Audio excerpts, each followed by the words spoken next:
In this video, I'll explain how many strokes you should take to get the most out of your freestyle swimming. Swimming efficiently isn't just about taking as few strokes as possible. There's an optimal stroke count for every swimmer. If you take more strokes than you need, you'll waste energy and tire quickly.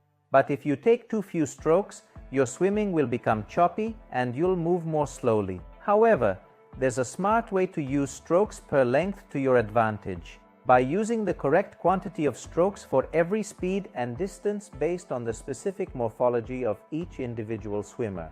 Here, you'll learn everything you need to know about finding your ideal freestyle stroke count, and stay until the end for a special training bonus. My name is Rafa Soriano, and this is the Efficient Swimming Channel.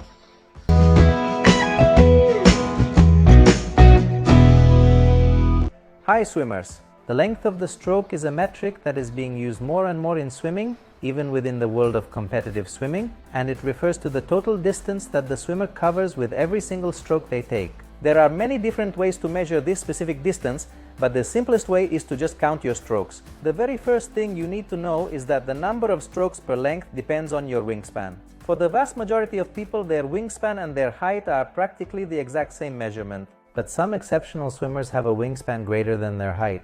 It is like the case of Michael Phelps, who has a height of 1.93 meters and a wingspan of 2.03 meters, centimeters greater than his height.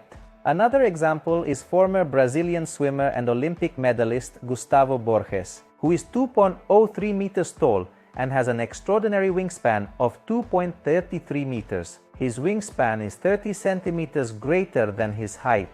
That means each of Gustavo Borges' arms is 15 centimeters longer than a typical swimmer's. Count one stroke each time the swimmer's hand enters the water after the recovery. Let's count these swimmer's strokes together.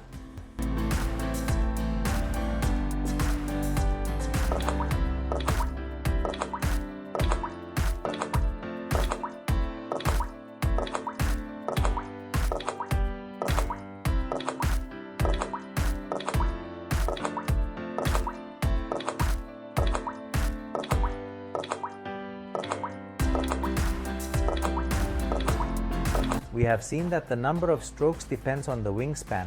In the case of this swimmer, her goal by wingspan is 17 strokes. Do an analysis to see how much energy this swimmer can save.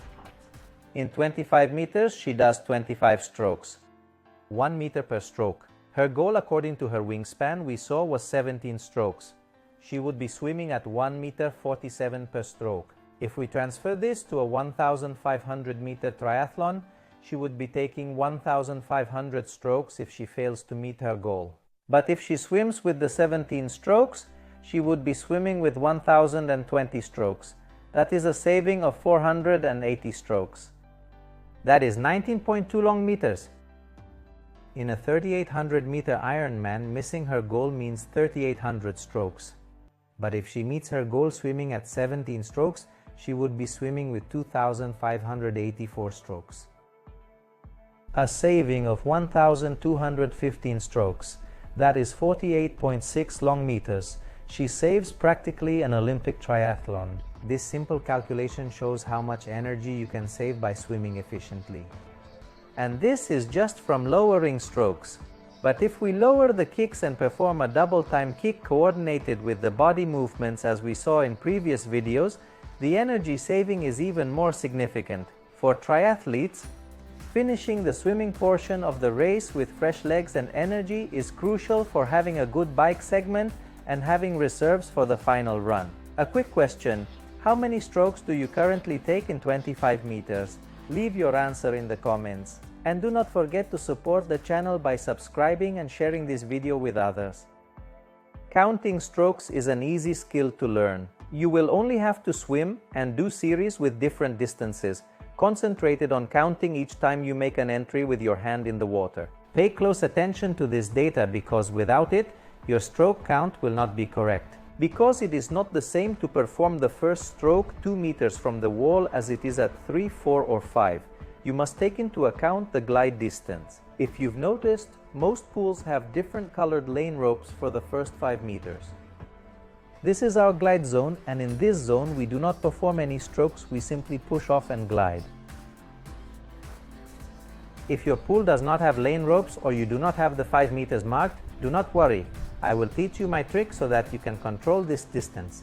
You would simply have to count 3 seconds when pushing off the wall. The 3 seconds are equivalent to 5 meters, but it can vary somewhat depending on the height of the swimmer. Check it and tell me if it works for you in the comments. Here you have a graph explaining what your optimal amount of strokes is in 25 meters. As most of us do not know what our wingspan is, we can measure the graph by height.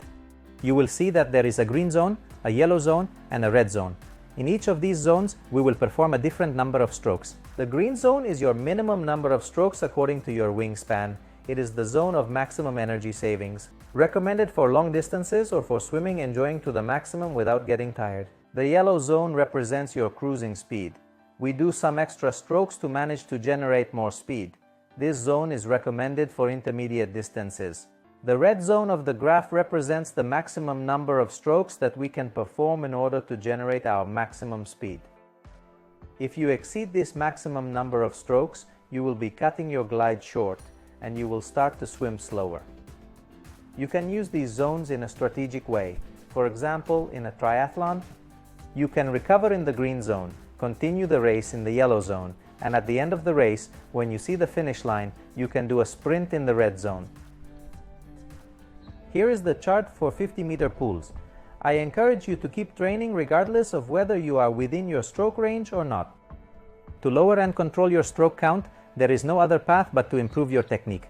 At the end of this video, I will provide a workout that explains how to do it. To make it clear, imagine you are in a kayak with a 50-centimeter paddle.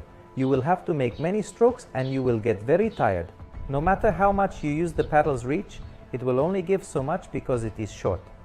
That is the reason why we cannot force a glide greater than our own wingspan.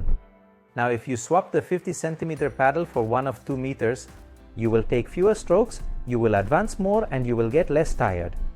And even if you do not take advantage of the full reach of the paddle, you will still move forward a lot. That is the example of swimmers with good genetics. But if you take advantage of the full reach, it will be much more efficient. In this video, you have learned what your ideal stroke count is depending on your goal. Soon we will have a video explaining what your ideal pace is and how to combine the strokes per length with the correct pace for each distance to achieve more speed and efficiency when swimming. As I said, this video contains a gift. I have prepared a PDF with a workout teaching how to do a stroke calibration so you can vary the number of strokes strategically. I have also included the charts we have seen in this video for 25 and 50-meter lanes and perhaps some other surprise. The link for the download is in the video description and in the pinned message. Do not forget to leave your comment saying how many strokes you currently take and how many you will take after practicing my advice. See you in the comments and in the next video, and remember that I will not rest until you become an efficient swimmer.